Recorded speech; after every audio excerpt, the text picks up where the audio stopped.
Ahoj, vítejte u nového videa o hodinkách. Dnes jsme se společně vypravili do Rožnova pod Radhoštěm, do akciové společnosti LIS, která se zabývá povrchovým inženýrstvím. A společně se mnou tady sedí pan doktor Sondor, který je ředitelem společnosti, a pan Maleňák, který je vedoucím výroby číselníků.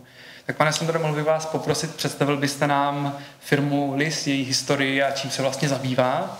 Určite. Šimone, v prvom rade ďakujeme za návštevu, že ste nás poctili s vašim podcastom v Rožnove pod Radhošťom, vašou návštevou. Firma LIS vznikla v dubnu roku 1991 v areálu priemyselného podniku Tesla v Rožnove pod Radhošťom. Má to zaujímavú históriu, prečo práve Rožnov, prečo práve Tesla. Je to vďaka tomu, že u nás vo výrobe využívame pomerne hodne vákuových technológií.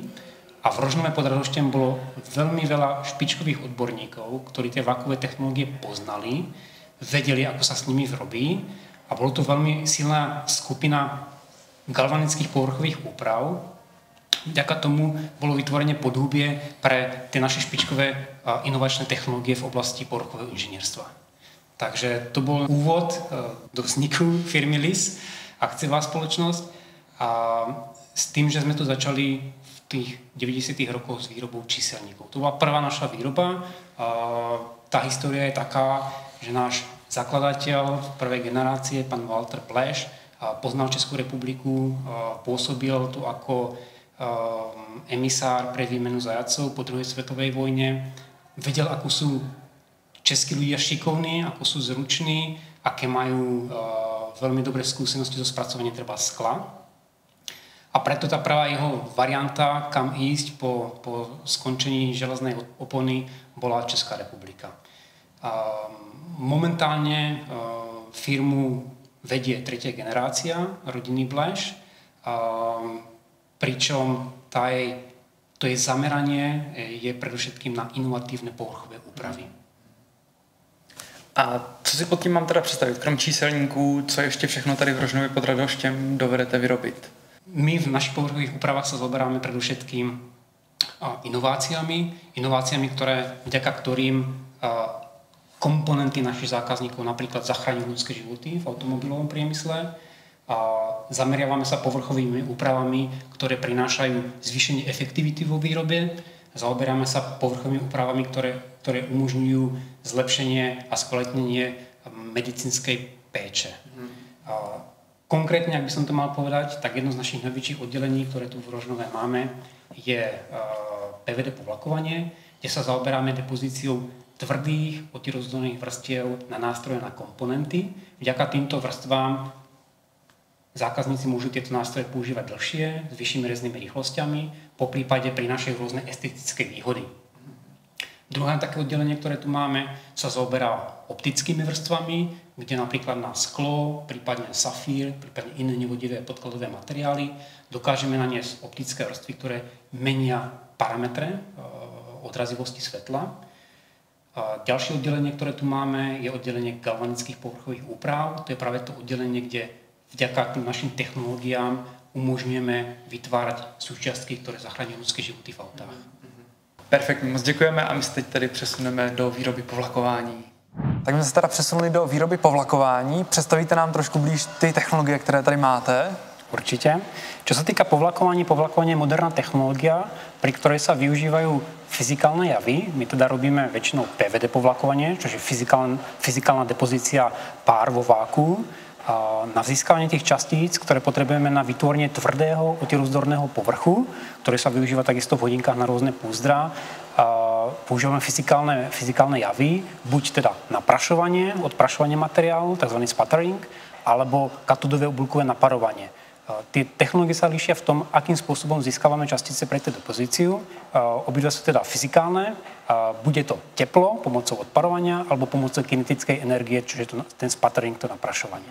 Pomocou takto získaných častíc a pomocou plynu, vo väčšine prípadov je to dusík, vytvárame na povrchu veľmi tenký povlak, ale s unikátnymi vlastnosťami. Ten povlak má tĺušťku zhruba 2,5 mikrona, to znamená, že je 30-krát tenšie ako je ľudský vlas, ale má unikátne vlastnosti. Má veľmi vysokú tvrdosť, veľmi vysokú otierozdornosť a odolnosť voči oxidácii.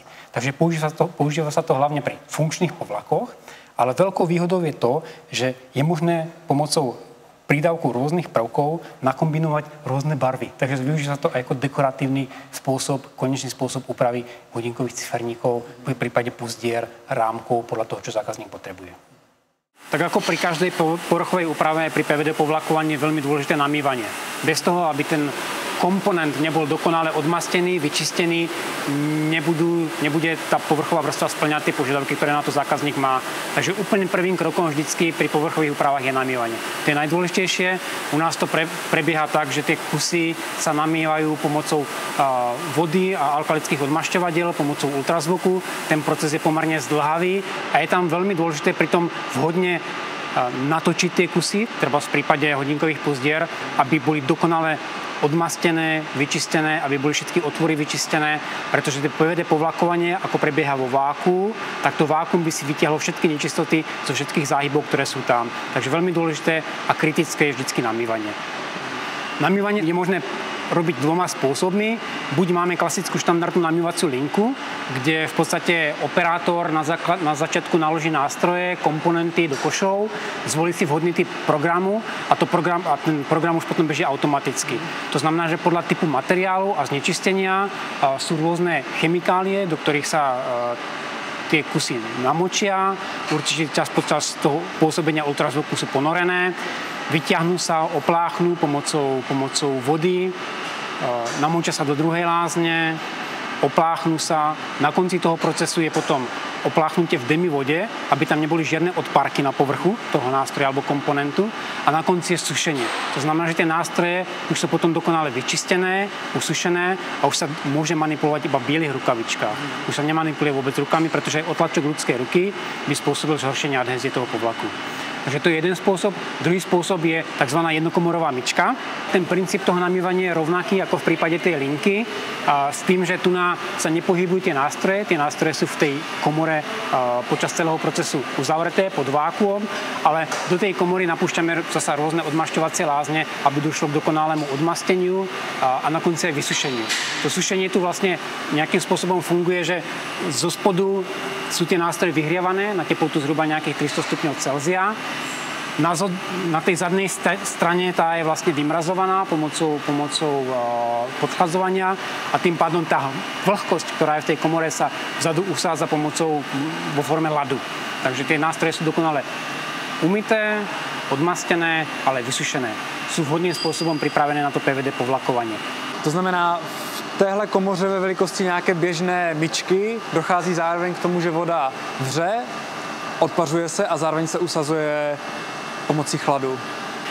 V prípade toho sušenia, na konci toho sušenia vlastne už tam nie je žiadna voda, už tam je zapustené, už tam je iba vákuum, to znamená, že tie nástroje sú pod vákuom, to znamená, že sa ohrieva ako keby iba vzduch, ktorý je tam zbytkový a tá vlhkosť práve sa usadzuje vzadu vo forme ľadu. A ten proces samotný pomerne zdĺhavý, trvá zhruba hodinu 10, ale potom si môžeme byť 100% istí, že tá kvalita, ktorú potrebujeme pre to PVD povlakovanie, je tam dodržaná. My samozrejme tú kvalitu kontroluje sa stupeň toho namytia rôznymi testami, tak aby sme si boli istí, pokiaľ to už do tej komory ide, že ten výsledok bude v poriadku. Takže ten proces pokračuje tým, že po namýti tých nástrojov sa nástroje prídu na stôly operátorom, ktorí už manipulujú iba v bielých rukavičkách s nástrojmi alebo s komponentami a pripravujú karusely k spusteniu.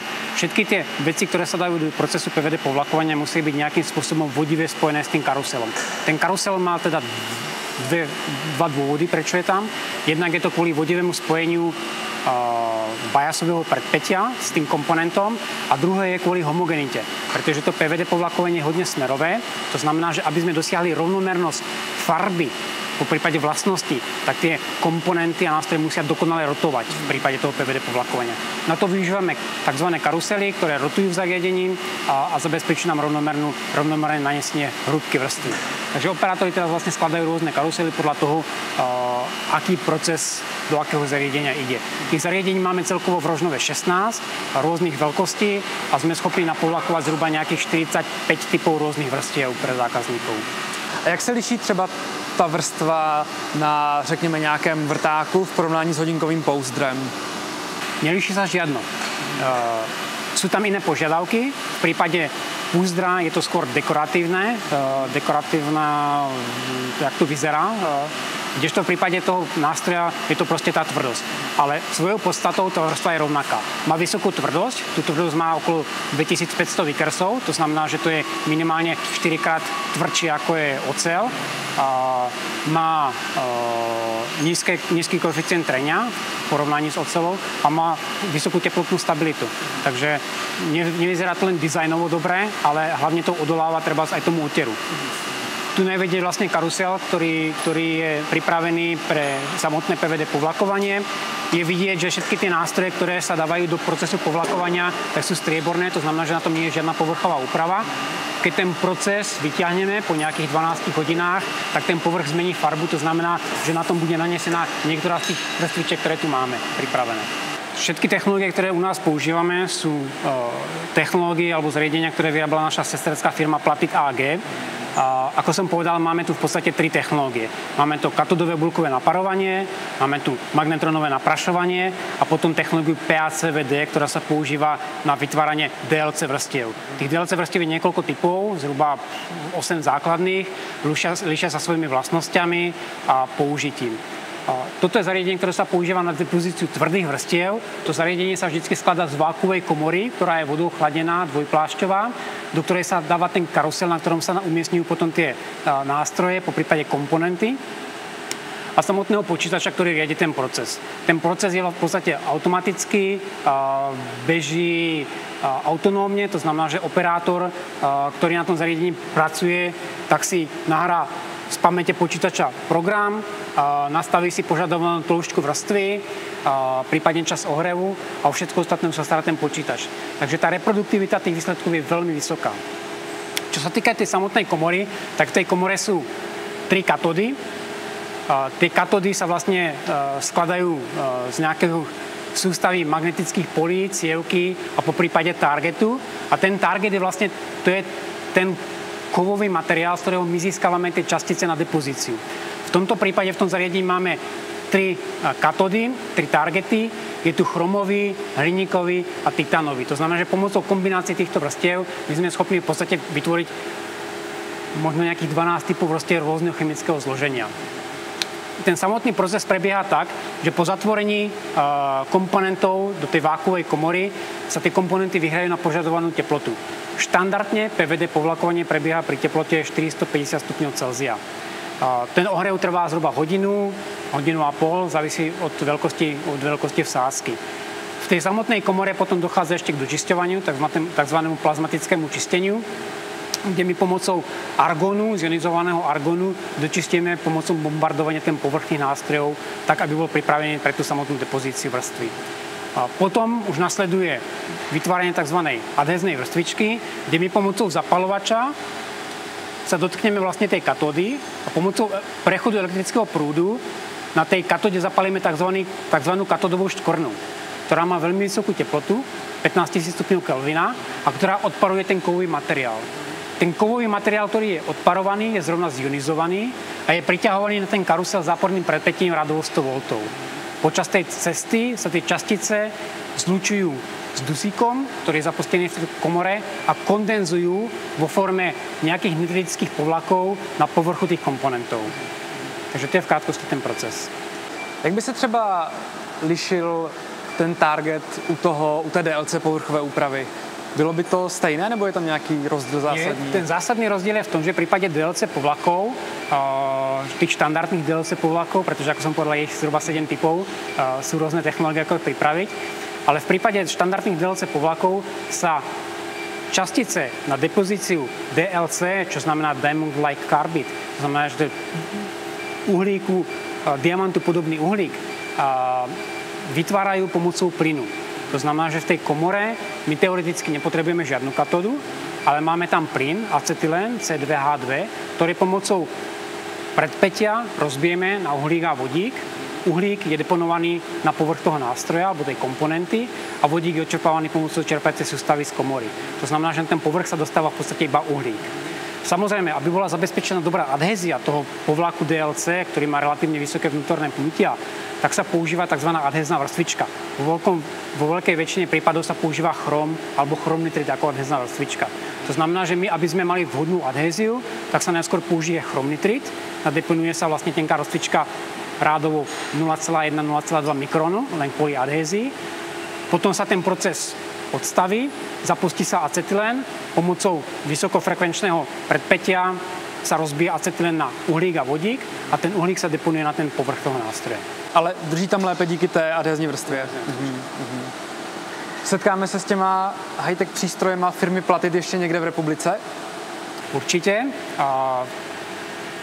Platit má stratégiu, že v podstate vytvára povlakovacie zariadenia a predáva ich vlastne ako komukoľvek, kto to predáva záujem. Celkovo tých zariadení momentálne je viac ako 600. V Českej republike to je ale tým, že my sme vlastne jediní v skupine, tak máme ako keby jediný výhradné právo užívať túto technológiu v Českej republike. Tie zariadenia sú komerčne veľmi úspešné vďaka tomu, že prinášajú naozaj veľkú pridanú hodnotu. Ale tá technológia je pomerne drahá. Samotný ten proces tej depozície trvá zhruba 8 až 12 hodín, podľa toho, v akom veľkom zariadení sa to robí a je pomerne energeticky náročný. Takže prináša to veľkú pridanú hodnotu, ale samozrejme na druhej strane sú tie náklady, ktoré sú za tú technológiu. Tu vlastne vidíme, akým spôsobom sú tie komponenty naložené pri tom samotnom PVD povlakovaní. Naozaj veľmi dôležité je prísť na to, aký systém upnutia je možný, pretože pri tom PVD povlakovaní vždycky je plocha, ktorá napovlakovaná nie je.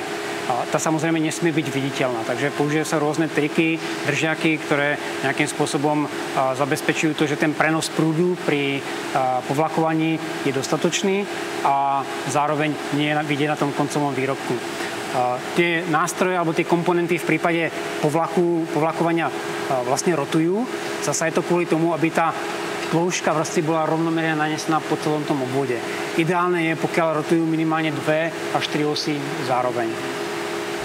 Tu na toto je vlastne vnútro zariadenia, kde sa robia DLC povlaky. To vnútro zariadenia je trocha odlišné od toho, čo sme videli v predchádzajúcom zariadení. Tu nás sa nepoužívajú tie rotačné valcové katódy, ale používajú sa ploché katódy. Ale tie sa používajú naozaj iba na depozíciu tej adhéznej vrstvičky chromu, prípadne chromnitridu.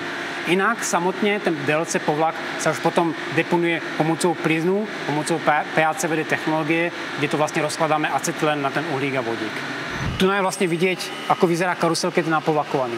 Je vidieť, že všetko, čo bolo v karuseli, všetko, čo vidíme voľným okom, zmenilo farbu. To znamená, že to je napovlakované, na povrchu je nanesený povlak. A všetko, čo vidieť nebolo, tak napovlakované nie je.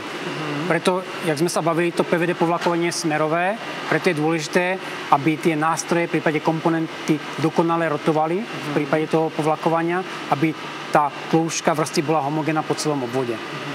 A zeptám se třeba, je tady jako důvod, proč spodní část toho vrtáku není napovlakovaná, kvůli třeba nějakému upnutí do toho sklíčidla? Áno, presne tak. Všetky tie povlaky znižujú koeficient trenia. To znamená, že pokiaľ by sme napovlakovali aj tú funkčnú časť, tak by bol problém s tým, že pri upínaní by ten nástroj preklzoval. Takže preto to napovlakované nie je. A druhý ten dôvod je ten, že my to naozaj potrebujeme mať vodivo spojené. Takže niekde pri tom PVD povlakovaní vždycky je tam nejaká stopa, kde to je upnuté a je to vodivo spojené s tým karuselom. V prípade tých procesov všetkých my ešte do každého procesu pridávame tzv. Testovací valček. Ten testovací valček využívame na kontrolu kvality. Sú vždycky 2 testy, ktoré podliehajú pred samotným balením tých nástrojov. Je to test adhézie, to znamená, jak prilne tá vrstva tomu základnému materiálu a potom tloušťka vrstvy. Pokiaľ tieto 2 parametry nie sú v poriadku, tak ten celý karusel by sa musel zablokovať, tá vrstva by sa musela chemicky odstrániť a nadeponovať znova. Pokiaľ v poriadku je, tak sa potom prebieha v podstate iba 100% kontrola tých nástrojov, balenia a expedícia zákazníkovi. Takže tu máme laboratórium, kde prebieha výstupná kontrola kvality tých vrstiev. Ako som povedal, v každom jednom procese máme pridaný tzv. Testovací valček, na ktorom je nanesená rovnaká vrstva, ako je na tých komponentoch, ktoré sú v tej komore. A my predtým, ako tie komponenty posielame zákazníkovi, tak to musíme skontrolovať. Základné sú 2 testy, ktoré prebiehajú. Test adhézie, to znamená, ako prilne tá základná vrstva na ten materiál, pretože tie PVD vrstvičky sú vždycky na materiály, oni nie idú dovnútra, vždycky je to na materiály. A druhý test je tloušťka vrstvy, to znamená, o koľko sme tam pridali.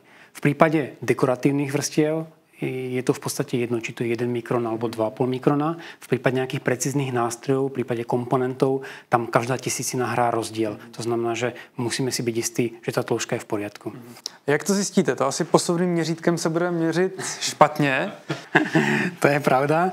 Máme na to 2 špeciálne testy. Jeden test je tzv. Kalotest, kde vlastne pomocou kuličky, tvrdé kuličky a diamantové suspenzie prebrúsime cez ten povlak tzv. Kulový svrchlík a zmeriame si rozmer těch kružnic, ktorý nám tam vznikne. Ja vám to tu môžem ukázať, kde vlastne ten prístroj funguje tak, že ten testovací valček si upneme do držiaka. Máme tu kuličku, diamantovú suspenziu, kde tá kulička sa otáča, rotuje a pomocou diamantu sa tá kulička dostane skrz ten PVD povlak až na ten základný materiál, na ktorom je nanesená tá PVD vrstva. Tak a potom máme mikroskop. Tu môže vlastne vidieť ten obrazec, ktorý nám tam vznikol po tom kaloteste, kde ten základný materiál, na ktorom je nanesená tá vrstvička, je vlastne to strieborné v strede. Je tu vidieť adhézna vrstvička, to zlaté, to je tá adhézna vrstvička titanitridu v tomto prípade. A toto je funkčná vrstvička na báze ALTIN. V tomto prípade to prebieha, tie ďalšie kroky prebiehajú tak, že pokiaľ si chcem zmerať tloušťku vrstvy, tak si zmerám kružnicu malú, ktorá mi tam vznikla vlastne po prebrúsení tej guličky, veľkú kružnicu a pretože poznám priemer guličky, tak si z toho odvodím tloušťku vrstvy. To je geniální. Je to jeden z tých spôsobov, ako je možné jednoducho, precízne zmerať tloušťku vrstvy. Bohužiaľ je to deštruktívny spôsob, to znamená, že to nemôžeme robiť na tých komponentoch, pretože by sme ich zničili, a preto sa to robí na testovacom valčeku. Druhý ten test, ktorý je tzv. meranie adhézie, na ktoré používame vlastne jednoduchý tzv. Mercedes test, kde my vlastne pomocou diamantového identeru, v podstate ten princíp je založený na meraní tvrdosti. S tým, že meriate tvrdosť tvrdého materiálu, to znamená, že na to používate diamantový ihlan, ktorý do toho materiálu stlačate relatívne vysokým zaťažením, nejakých 150 kg. Tým, že to stlačate tak vysokým zaťažením, tak vy vlastne tú PVD vrstvičku prepichnete a ten materiál potom sa začne plasticky deformovať. A pokiaľ by tá vrstva mala špatnú adhéziu, že by mala slabú adhéziu, tak pri tej plastickej deformácii dojde k oddeleniu od toho základného materiálu. To by znamenalo, že by tu bol vidieť ten sivý základný materiál. V tomto prípade to nie je vidieť, to znamená, že v tomto prípade bola adhézia vyhodnotená ako HF1, ako vynikajúca adhézia, zákazníkovi by sa poslali kusy používaniu. Mě docela zaujalo, že na to, že jsme vlastně ve výrobní hale, tak je to architektonicky hrozně krásně pojatá hala, že tady jsou ty kulatá okna, na to je třeba velmi zatížená moje maminka. Vím, že by se jí tady určitě líbilo, tak můžete nám přiblížit nějakou historii té budovy? Určite. Budova bola postavená pred 10 rokmi. Primárnym účelom bolo postaviť špeciálnu budovu na PVD procesy. To znamená, všetká tá infraštruktúra, ktorú tu máme, je špecializovaná pre PVD procesy. Či už je to prostredie, ktoré je tu nejakým spôsobom neustále klimatizované, vymieňané, chladiace vody, odpadné vody. Celá infraštruktúra je naozaj postavená vyslovene na PVD povlakovanie. A tie okná, tie sú naozaj zaujímavé, nielen architektonicky, ale samozrejme má to aj určitú symboliku. Má to symboliku atomu, pretože tie naše procesy, ktoré vlastne robíme, je depozícia v podstate atomu po atome v prípade tých PVD procesov. Takže to krásne symbolizuje vlastne atom, ktorý deponujeme my tým zákazníkům na ty podkladové materiály. Tohle bylo vážně hrozně zajímavé. Ta výroba tady v Rožnově pod Radhoštěm je opravdu na světové úrovni a my jsme velice rádi, že jsme se do ní mohli s kamerou podívat.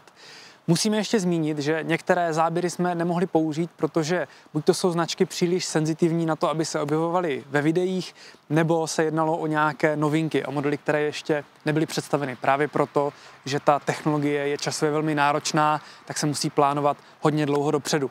My budeme určitě rádi, když se s námi dole v komentářích podělíte o to, co vás tady nejvíce zaujalo. My se na vás budeme těšit u dalšího videa o hodinkách a nezapomeňte, že ten správný čas je teď.